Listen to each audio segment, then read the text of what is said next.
Assalamualaikum warahmatullahi wabarakatuh. Ketemu lagi dengan saya Panova. Di video kali ini kita akan membahas mengenai SIPLA, Sistem Informasi Pengadaan di Sekolah. Pengertian SIPLA adalah sebuah sistem elektronik yang digunakan untuk melakukan pengadaan barang atau jasa oleh satuan pendidikan yang diakses melalui laman sipla.kemdikbud.go.id.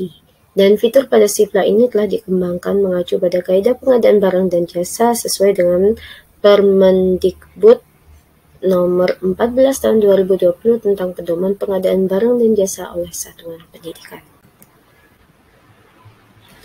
Manfaat SIPLA pastinya proses pembelanjaan barang dan jasa lebih efektif, efisien, transparan, akuntabel, jadi sehingga memperoleh barang jasa itu yang tepat dari setiap dana yang dibelanjakan oleh satuan pendidikan. Akses SIPLA. Nah, SIPLA itu begitu mudahnya digunakan karena merupakan marketplace online 24 jam seperti marketplace online lainnya. Tidak ada ceritanya kita, waduh, ayo nih buru-buru, nanti tokonya keburu tutup atau apa, itu nggak ada. Jamnya 24 jam kita bisa belanja di situ.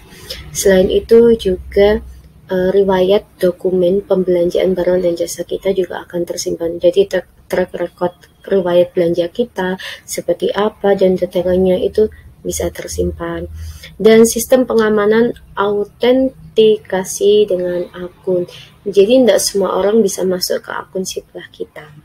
Karena yang bisa masuk itu hanyalah akun tertentu, ada kepala sekolah dan juga akun pelaksana pembelanjaan barang dan jasa yang sudah kita daftarkan di Dapodik. Nah, kuncinya ada di Dapodik. Nah, selanjutnya kita akan membahas mengenai bagaimana sih cara tambahnya pelaksana PBJ bagi yang belum tahu. Jadi silahkan dibuka Dapodiknya masing-masing. Setelah itu nanti di bagian sini, di bagian pendidik, di sini silahkan di bawah sini dipilih penugasan tambahannya. Jadi di tugas tambahan, biasanya kan tugas tambahan itu kita kliknya kalau jadi kepala sekolah kayak seperti itu kan. Nah, kalau di sini kita pilih yang tulisannya pelaksana PBJ. Jika sudah, pastinya jangan lupa sinkronisasi, karena apapun yang kita edit di data pokok pendidik atau Dapodik, kalau tidak disinkronisasikan dan berhasil, maka datanya pastinya tidak akan sampai tersimpan di server pusat. Selanjutnya kita akan membahas mengenai mitra SIPLA. Sebetulnya mitra SIPLA itu banyak seperti yang bisa tampak dilihat di layar ya. Banyak sekali. Namun terkait dengan adanya peraturan terbaru SIPLA, maka PMK 58-nya sejalan dengan SE Sekjen nomor 20 tahun 2022, Satuan Pendidikan saat ini hanya dapat bertransaksi pada mitra SIPLA yang telah menyelesaikan proses integrasi dengan sistem perpajakan. Nah, itu tinggal 8 saja nih yang bisa kita akses, ada dari Temprina, Blibli, Mitra Edukasi, Intan Pariwara, Tiga Serangkai, Klik, Emaru, Toko Ladang, dan juga Pesona Edukasi. Selanjutnya, silakan cek laman sipla.kemdikbud.go.id secara berkala untuk tahu info terkini mengenai mitra SIPLA lain yang dapat menerima transaksi. Nah, dan yang paling hits yang sering kita gunakan itu adalah Blibli biasanya, atau ada juga sih yang lain, tergantung lembaga masing-masing juga sih. Tapi nah, ini pengumuman peraturan pajak terbaru dari SIPLA. Nah, berdasarkan peraturan Menteri Keuangan 58 tahun 2022 sejak tanggal 1 Juli 2022, jadi mitra SIPLA akan memungut, menyetor, dan melaporkan pajak PPN-nya dan juga PPh 22. Jadi untuk PPN ini dikenakan 11% dan untuk PPh 22-nya itu sebesar 0,5% dari setiap nilai transaksi. Nah, oke, dan selanjutnya kita masuk ke langkah-langkah belanja menggunakan akun SIPLA. Sudah pernah belanja melalui akun Siplah atau malah belum sama sekali atau baru coba 1 atau 2 kali? Nah, di sini yang saya ambil contoh adalah menggunakan Siplahnya Blibli karena saya juga adalah penyedia juga, memiliki toko Siplah juga di Blibli. Nah, jadi kalau mau masuk ke toko saya juga bisa di Gerai Muslim. Nah, silahkan masuknya di siplah.blibli.com atau biasanya kalau di pencarian tinggal diklik aja Siplah Blibli, nanti ada di urutan atas sendiri, biasanya bisa diklik. Nanti akan muncul halaman seperti ini, selamat datang, dan silahkan pilih tipe akun untuk memulai. Jadi nanti akan muncul pilihannya nih, kita mau masuk sebagai pembeli ataukah penjual. Kalau kita masuk sebagai pembeli, otomatis kita akan masukkan datanya. Di sini pakainya email pribadi kepala sekolah ataupun pelaksana PPJ yang emailnya itu sudah diverifikasi di Dapodik. Jadi kadang di sini kok gagal loginnya karena menggunakan username-nya Dapodik biasanya. Jadi yang di sini adalah menggunakan username-nya adalah email kepala sekolah atau pelaksana PPJ ataupun bendahara BOP-nya, bendahara sekolah. Nah, selanjutnya tinggal cari barangnya aja, apa yang mau dibeli. Atau kita bisa klik langsung nama toko penjual yang kita sudah kenal. Ini untuk memudahkan, jadi kalau kita sudah kenal sama penjualnya, nanti kan transaksi lebih mudah, terus juga koordinasinya lebih mudah, seperti itu. Nah, apabila kita itu masih pertama kali menggunakan belanja di Siplah, otomatis nanti akan ada tulisannya untuk mengatur alamat pengiriman terlebih dahulu. Nah, ini diklik atur alamatnya. Setelah itu nanti akan muncul seperti ini, silahkan diisi dulu namanya, nama penerima, nomor HP, alamatnya di sini jangan lupa ya, bukan alamat pribadi tapi menggunakan alamat sekolah. Setelah itu diisi, kalau sudah klik simpan. Nah, konfirmasi pastikan telah memasukkan alamat yang benar. Klik iya.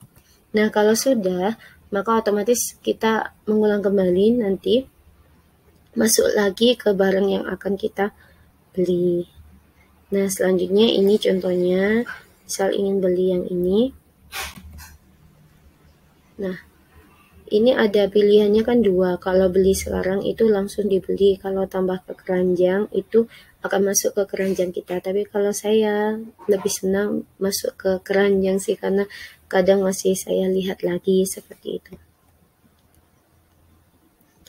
Dipilih sumber dana dan melakukan pesanan. Jadi sumber dananya dipastikan dari pribadi atau dari BOP.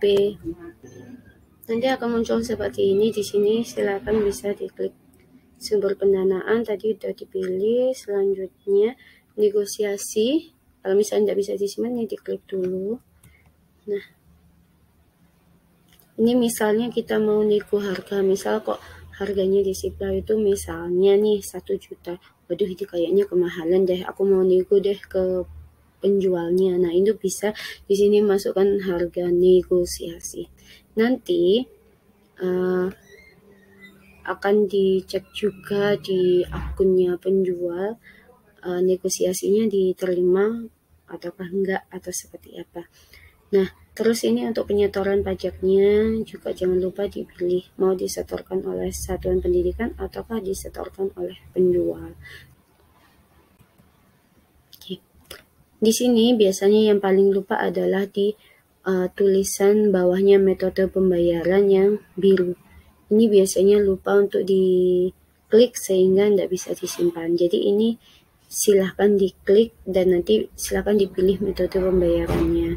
Terus ada pilih pengiriman. Kalau catatan pengiriman ini tidak terlalu urgent juga, tapi kalau habis isi ya apalah diisi apa gitu. Nah, ini contohnya kalau sudah diisi. Setelah sudah, nanti semuanya klik buat pesanan.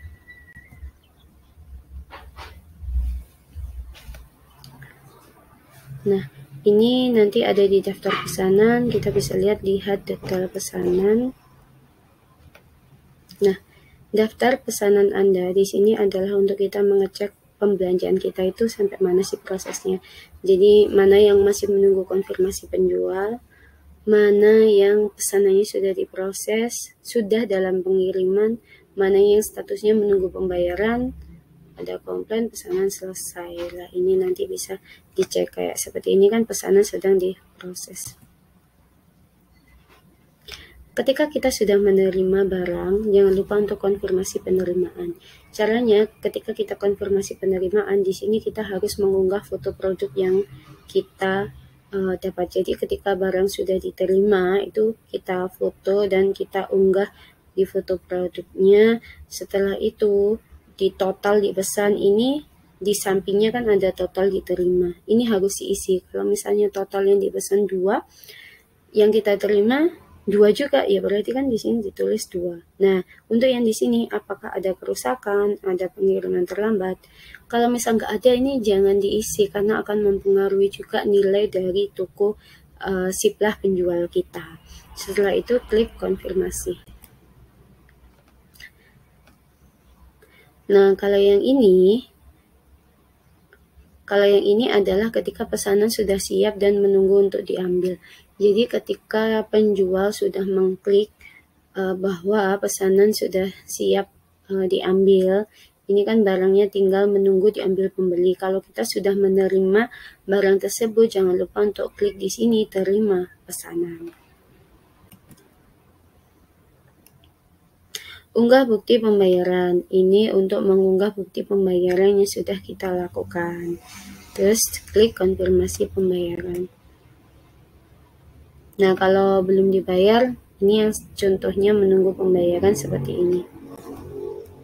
Oke, kalau yang pesanan selesai, status pesanan selesai, berarti pesanannya sudah selesai. Dan jangan lupa untuk mengunduh item-item yang kita butuhkan juga untuk lampiran LPG BOP kita apa aja.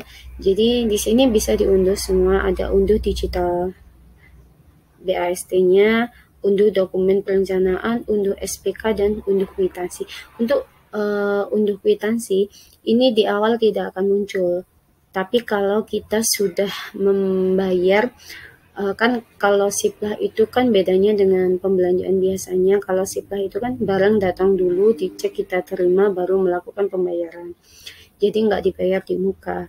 Jadi nanti untuk yang kwitansi ini adalah ketika kita sudah membayarkan, mentransfer biayanya ke penjual, ke akun siplah penjual, nanti kan itu nggak langsung akan masuk ke rekening penjual, tapi akan diproses dulu di akun siplah BB-nya. Setelah itu sekitar 2 harian atau 3 hari kadang itu akan diteruskan ke rekening penjual. Nanti kalau sudah selesai, nanti kwitansi ini akan muncul. Jadi tinggal ditambah unduh kwitansinya. Nanti tampilannya berkas-berkasnya adalah seperti ini. Ini juga. Nah, ini dokumen perencanaan. Ini kwitansinya bentuknya seperti ini. Dan itulah sedikit penjelasan saya mengenai bagaimana sih cara belanja di siplah. Jika ada yang kurang jelas atau butuh pemahaman lebih, silahkan bisa komentar di bawah, atau mungkin mau menambahkan nih, sepertinya saya lupa nih belum menginformasikan yang apa, itu juga bisa komen di bawah. Terima kasih dan sampai ketemu di next video. Assalamualaikum warahmatullahi wabarakatuh.